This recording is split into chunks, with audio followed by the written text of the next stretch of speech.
kids, welcome to Terry on Tuesday. This will be video number, I don't know, we're calling it 6 maybe? I think it's 6. If I'm wrong, it'll be here. Only 6 videos left, he says.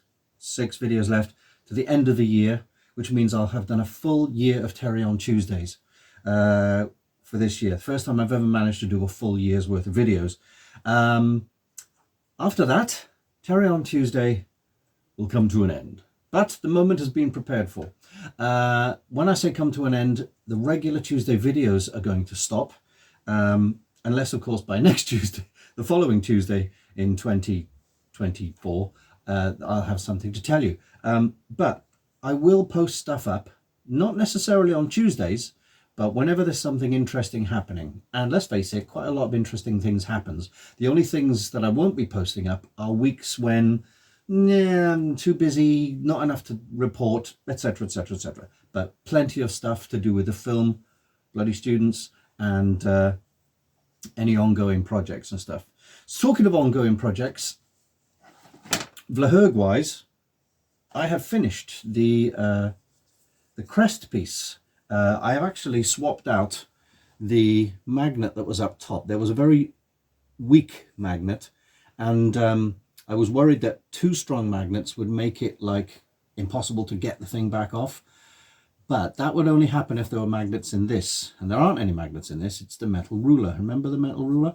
So basically I've got 2 strong magnets there, and as planned, that pops on, and I didn't go in nowhere. That's decent. So all right, if it gets bumped, it may move or do that, but generally that's pretty strong and that's fine for wearing. So I'm happy with that. It's had 3 coats of paint, as have all this. On the face, I have chopped off a little bit of the foam edging. You can see this blue square there. I've taken that off both sides, level with the eyes, because when this is fitted into the helmet, the bottom rim of the helmet should fit right down to the top of the eyes. So it'll be about kind of there-ish. I'm going to force open the gap between the liner and the rubber with a blunt instrument like a butter knife or something, just to kind of make it easier to squeeze that up in there. I've noticed you can see that there hanging off. It's just the hot glue has come off. I'm not a fan of hot glue, but I will be E6000ing that back on.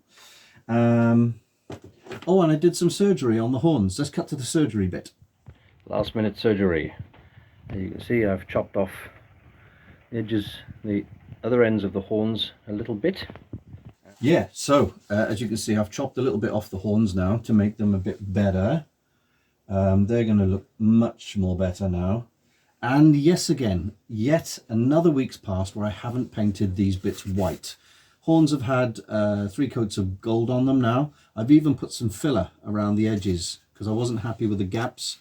So I've actually put some filler around the edges just to kind of fill the gaps. I will rub that smoother before I paint it.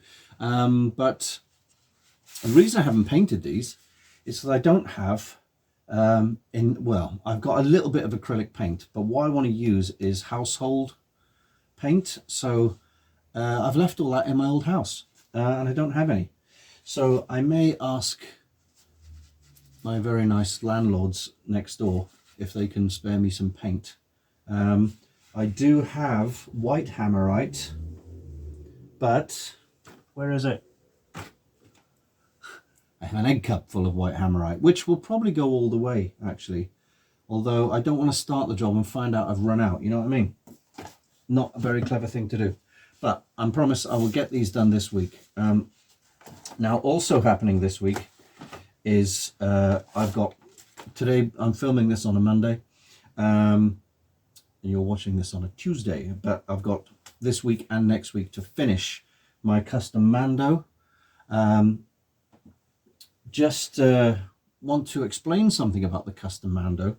The whole point of doing the Mando suit was to do it on a budget, so I'd have a costume to wear that wasn't as intensive as Jack Sparrow or as cumbersome as like a stormtrooper. And they do it on a budget. So the helmet cost me 45 quid. Someone 3D printed it. Everything else I did myself, painting, etc., etc. The chest armor cost about, I think, 25 quid. So that's 4 pieces of chest armor, 2 of these, a stomach and a middle bit.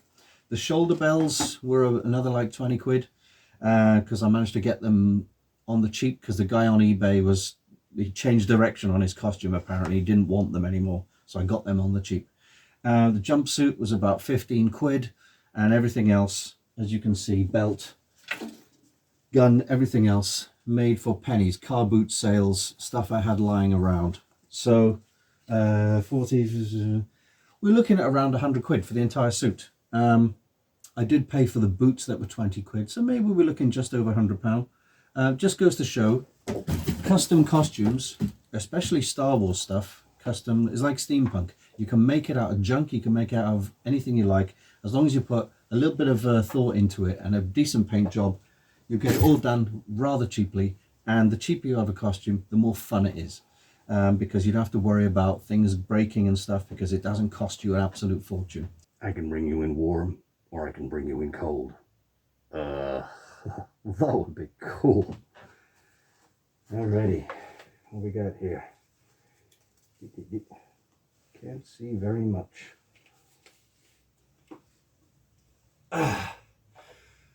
Okay, so my first kind of proper suit up, and the first suit up of any costume is a fact-finding mission to work out what works and what doesn't work.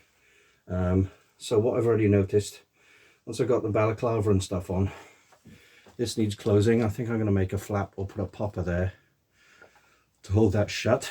I do fog up quite a lot inside the mask, so I can't see what I'm doing. I can't really look around to the rest of my stuff.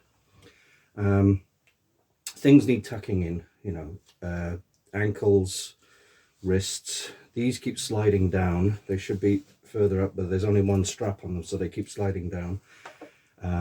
The shoulder bells are good. They're only velcroed in at the top. You can just about see that one hanging on for dear life, but it's still hanging on okay. There's nothing holding the bottoms of them on yet, so they swing around. Chest, it's okay, it's popping out a little bit. If I move my arms too much or bend or whatever, the poppers on these will slightly pop off. Going down, obviously that needs to go in by about 3 inches. I've got another belt to go with all the pads. This works fine. Now that I've adjusted it, I've got a little baby lightsaber there and my tchotchkes, dinosaur bones. Down here we've got sneezing. We've got shin pads and boots. Again, lots of tucking in needed. I do have knee pads, but I'm not even sure if the knee pads are going to be needed now, because they're going to have to find a way of making them work somehow. I mean, they might be okay. I think they've got to be fitted this way, upside down. What else have I got? Again, not too bad. I'm going to put a cape on. I'm going to do a cape like Boba Fett's little shoulder cape, and I've got this material here which I used to make Jack Sparrow bits out of. I think that might make a half decent sort of cape type arrangement, you know, hanging off. It's nice and frayed, but it might be quite good. So now what I've just done, move my arm that way, and the poppers come off at the top. So I'm not in love with the weakness of the poppers. It may be that they're incompatible, as I said before. Some of them were incompatible. Anyway, it's not terrible. Remember I made this gadget for the wrist? Well, that's not going to fit on a wrist, not with everything else I've got on. So I might relegate this to one of the packs on the legs, perhaps. There are square thingies here. Might be able to pop that on there or something. I don't know yet, but let's get some of this off. Oh, that's better. Yeah, so basically you need another pair of hands to, not to put all this on. I managed to get this all on myself. If you do it in the right order. I would probably like smaller gloves. They're not too bad for what they are, but they're very big and they've got these rubbery moldings which look cool, but I don't know the most neat and tidy gloves in the world. We'll see how it goes. Yeah, so again, these need sliding up or extra Velcro or something. I think essentially I need a lot of Velcro all over this suit. But we'll see what we can do in the next 2 weeks. This is still flying all over the place. I've got a piece of Velcro between the two chest plates. You see, like that, and it just Velcros over. But I think that'll do for a temporary fix. Shoulders are industrial Velcroed up there to this, which is fine. I think I need to cut these flaps off and stick some more corresponding Velcro there. Well, handy because that's already sewn on. This side, we don't have the corresponding Velcro underneath, so I need a piece there to hold the shoulders on. I haven't had a look at this video, but from what I can see, it doesn't look terrible. That's why I'm working out a bit more. I've started putting gadgets in here. I've got a laser pen, a light pen, not a laser pen. It's pretty warm, as most costumes are, but I am wearing my jeans and just a t-shirt underneath here. So I carefully pop these off. I mean, stomach stayed on. These are the ones that seem to go first, but then this one did go as well when I was putting something on. I might put a big blodge of Velcro on there as well, so if the poppers do fail, they're not swinging around, they're still stuck to me. There is an argument to be had for removing all these zips that aren't needed and taking in the legs a little bit, because the legs, you've got a lot of wrapping around here to do. Hang on, let's put it down here. There's a lot of you know, tucking all this nonsense in, the zip that's not needed there. So I mean, these are okay, it's comfortable to walk in, they work rather well. Oh, stuck to the carpet. Let's see, that works okay. Pop that off, pop that off, pop the belt off, and we're done. That's the one belt. The other belt will have all the pouches on, etc. Yeah, boots are okay, very comfortable boots. Steel toe caps as well. But again, lots of material here that needs, you know, I mean, I've got my jeans on underneath as well, but could do with taking some of this apart to minimize it, because it's all going to be covered with the shin pads. But the suit itself is comfy, tons of pockets and storage. Eyes up, thank you very much. So yeah, I'm kind of liking it. This is the tricky bit. Let's get your wrist straps off first, and then here we go. So yeah, boots go on and off without any trouble or any use of your hands, which is very handy when you're getting the gear on. And this is off in no time at all. So obviously I've got to look back at this video now and see what else that needs doing and where I can improve things in the next 2 weeks. But yeah, so far so good. The vision is a big issue at the moment, because as soon as I put the helmet on, my nose is touching the inside of the visor. All this fogs up. I'm going to do the old fairy liquid trick, which is to rub some fairy liquid on the inside of the visor. It helps to combat the fogging, and try and breathe downwards. But I do want my voice kit in there as well, so I'll have a chest or a belt mounted voice unit, but we'll see how it goes. Anyway, that said, Jack Sparrow is still progressing in the spirit of doing things on a budget. Oh, I did buy this. all the way from Spain. A wee bit of movie magic.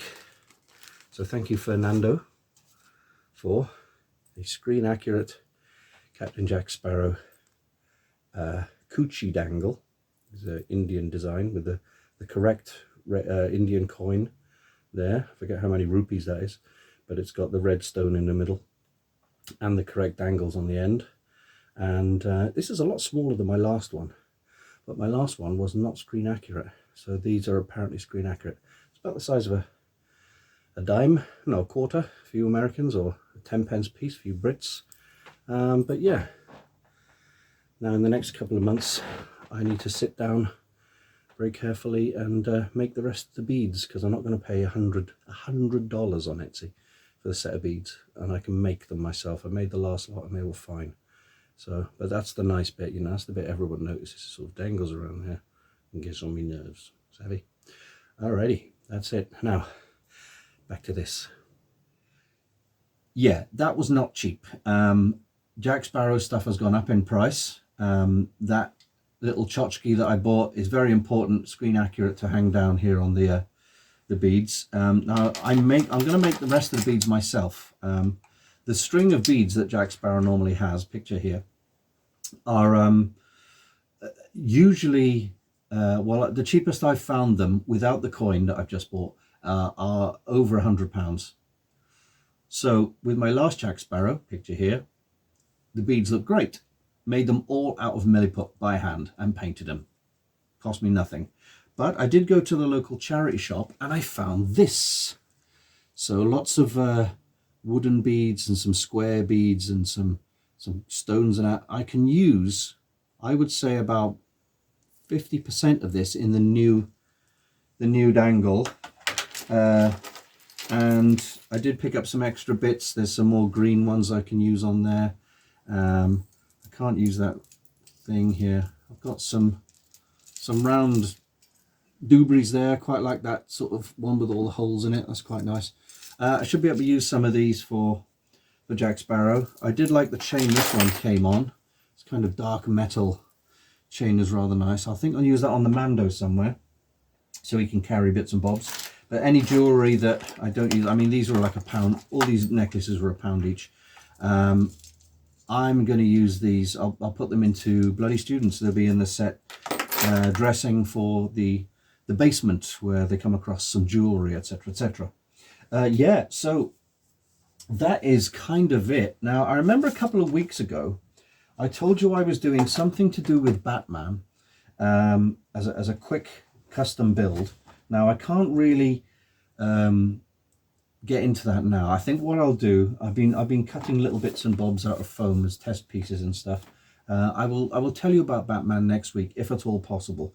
But I've got to spend the next 2 weeks finishing off custom Mando.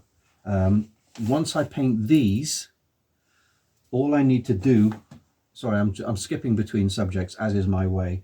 Once I finish painting these, I'm going to make the collar to go in, to clip on the front there, and then we'll do a full connect up. Today, where are they? Yeah. Today I'm going to be gluing these to, where do they go? Is it that way or that way? That's that way. I think that one goes on there, like that. Yeah, and then 2, 3, 4. So I'm going to be gluing these to the mask with, I don't know what with, because remember I did a test to hem these and they didn't glue with E6000 or super glue, but they did work okay with Yoo-hoo glue. Interesting. I shall do a test. Last minute update. They are now glued on. They're hanging a bit weird at the moment, but they'll be fine. I kind of like the way they look. Use the old E6000 in the end. Work seems to be pretty good. Anyway, but that'll be it for him. He'll be done. Mr. E, he will be done. What I will need to do then is do a full assembly. Stick it on, show you. Hopefully that will happen next week, so keep it here. And once that is done, I disassemble as much as I can, pack away, and then work out how to get it to the States. So, yeah, back to Mandalorian. I saw this the other day. Basically, I wanted something electronic to light behind the chest plate here, the two slots. Boba Fett has a sort of red LED display, so I didn't want to go too crazy with it. So I found this. This is a headlight. It was on an elastic strap. And it cost £2, kids. So all I did was stick a black piece of masking tape over the light. Then I got a scalpel and cut a load of hieroglyphics and shapes on there, and then I glued some yellow vinyl over the top. You see? So it's got three settings. It's got flash, off, very bright, not so bright. So I've been checking this, and I think it's best to have it on very bright, and it will be behind here. It doesn't quite light up both slots. Oh, it's not bad. So I'm going to affix that to the back with Velcro or something, so then I can wear that there. So I've got a bit of a light going on. With Star Wars costumes, it always helps to have, you know, some electric lights going on to give it a bit of life.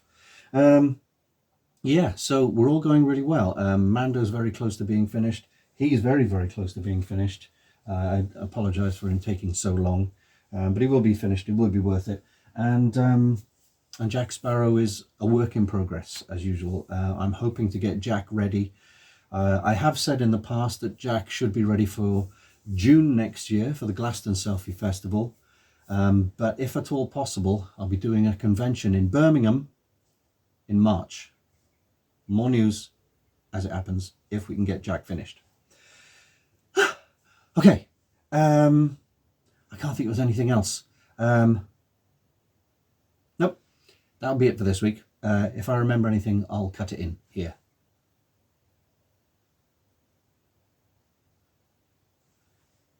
Right, that's it for me for this week. Take care now. Bye-bye then.